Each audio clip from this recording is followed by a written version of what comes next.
आप देश के महापुरुषों को याद कर रहे हैं, बहुत अच्छी बात है, याद कीजिए। लेकिन आजादी के 75वें अमृत महोत्सव में, आजादी के 75 वर्ष पूरे होने पर अगर महामहिम राष्ट्रपति के भाषण में गांधी जी की भी चर्चा कर देते तो आपको शर्मिंदा होना पड़ता, आपका सर शर्म से झुक जाता। अहिंसा के पुजारी राष्ट्रपिता महात्मा गांधी को धर्म संसद बुलाकर उत्तराखंड में अपमानित किया जाता है मान्यवर, मध्य प्रदेश में अपमानित किया जाता है मान्यवर, छत्तीसगढ़ में अपमानित किया जाता है मान्यवर।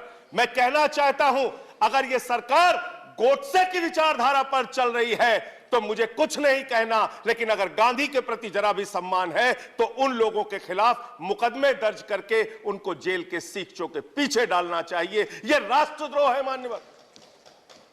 बापू का अपमान हो रहा है।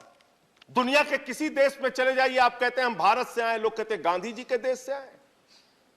उस महात्मा गांधी का अपमान इस देश में हो रहा है मान्यवर, आजादी के 75वें साल में, और सरकार खामोश, प्रधानमंत्री जी खामोश, कोई उसकी चर्चा नहीं करते, क्योंकि कहीं ना कहीं भारतीय जनता पार्टी जिस विचारधारा से आती है वो विचारधारा गोडसे को महिमा मंडित करने की विचारधारा है, गांधी के विपरीत काम करने वाली विचारधारा है। दूसरी बात मान्यवर, सबका साथ सबका विकास का जिक्र किया गया। एक तरफ आप सबका साथ सबका विकास का जिक्र करते हैं, दूसरे तरफ आपके नेता उत्तर प्रदेश के मुख्यमंत्री कहते हैं, आदित्यनाथ जी भाषण देते हैं, यूपी का चुनाव 80 और 20 पर होगा, 80 और 20 पर होगा। ये 80 और 20 क्या है?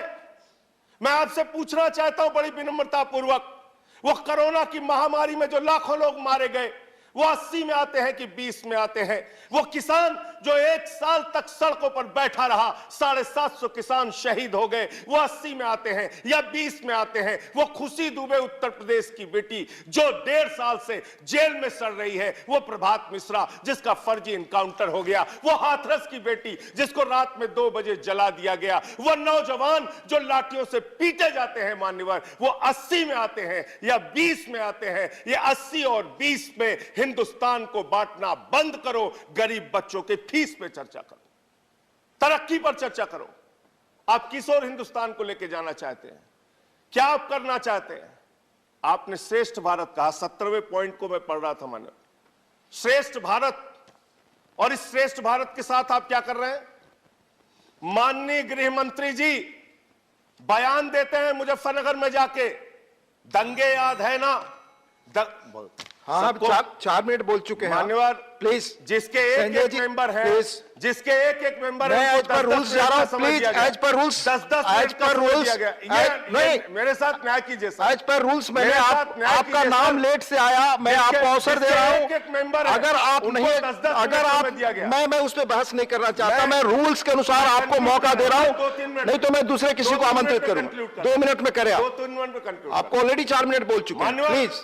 मान्यवर, मैं बड़ी विनम्रता पूर्वक आपसे कहना चाहता हूं, हमारे देश के गृह मंत्री, इस भाषण में श्रेष्ठ भारत की बात कही गई, वो भारत श्रेष्ठ है, श्रेष्ठ था, श्रेष्ठ रहेगा, लेकिन उस श्रेष्ठ भारत को आप दिन रात पाकिस्तान से डराते हैं। बिहार का चुनाव होता है, पाकिस्तान से डराते हैं, यूपी का चुनाव होता है, पाकिस्तान से डराते हैं, पंजाब का चुनाव होता है, पाकिस्तान से डराते हैं। अरे पाकिस्तान से डराना बंद करो, हम 130 करोड़ हिंदुस्तानी हैं, हम किसी पाकिस्तान से नहीं डरते। अगर भाजपा के लोगों को डर लगता है तो चुनाव प्रचार में निकलना बंद कर दीजिए, लेकिन पाकिस्तान की चर्चा चुनाव में मत कीजिए। मान्यवर, मैं पूरा भाषण पढ़ रहा था, किसानों का जिक्र आया, गरीब कल्याण योजना का जिक्र आया, आपने उसका बजट न्यूनतम कर दिया। इसका मतलब मार्च तक गरीबों को मुफ्त राशन मिलेगा, चुनाव खत्म, गरीब राशन की योजना खत्म। यह है आपकी योजना। हम सारे लोग श्रेष्ठ भारत को मानते हैं, भारत माता की जय लगाते हैं, लेकिन भारत माता, मैं कंक्लूड कर रहा हूं सर, भारत माता की जय तो तब होगी जब उस मां के 130 करोड़ बच्चे, हिंदू हो, मुसलमान हो, सिख हो, ईसाई हो, अगड़ा हो, पिछड़ा हो, दलित हो, सवर्ण हो, जब सब खुशहाल रहेंगे, एक साथ मिलकर चलेंगे, तब भारत माता की सही मायने में जय होगी, जब गरीब बच्चों को अच्छी शिक्षा मिलेगी। मान्यवर, अच्छा इलाज मिलेगा मान्यवर, तब ये देश, जब किसान को उसके फसल का दाम मिलेगा, तब भारत माता की जय होगी। इसलिए जो भाषण में आपने लिखा, जो बात आपकी सरकार की ओर से कहलवाई गई और जो आपका कर्म है, उसके बारे में एक ही बात कहना चाहता हूं कि तू इधर उधर की ना बात कर, ये बता कि काफिला क्यों लुटा। मुझे रहजनों से गिला नहीं, तेरी रहबरी पर सवाल है। थैंक यू तेरी रहबरी पर सवाल है। थैंक यू माननीय विनय विश्वम जी। अंतिम 1 मिनट सर, मैं खत्म कर रहा हूं सर। 1 मिनट नहीं, आप कंक्लूड मैं करें। अंतिम 1 मिनट में खत्म कर रहा नहीं 1 मिनट नहीं दे सकते, मैं सॉरी। खत्म कर रहा हूं सर। माननीय विनय विश्वम जी, मैं खत्म कर रहा हूं सर, खत्म कर रहा हूं। मैं सिर्फ आपसे यही कहना चाहता हूं, आपके माध्यम से सरकार से निवेदन करना चाहता हूं, चुनाव मुद्दों पर लड़िए, देश का माहौल मत बिगाड़िए, देश को नफरत की आग में मत झोंकिए, देश को इस चुनाव को माननीय विनय विश्वम, कराइए। माननीय विनय विश्वम, इस पूरे प्लीज स्पीक चुनाव में यूपी ओनली में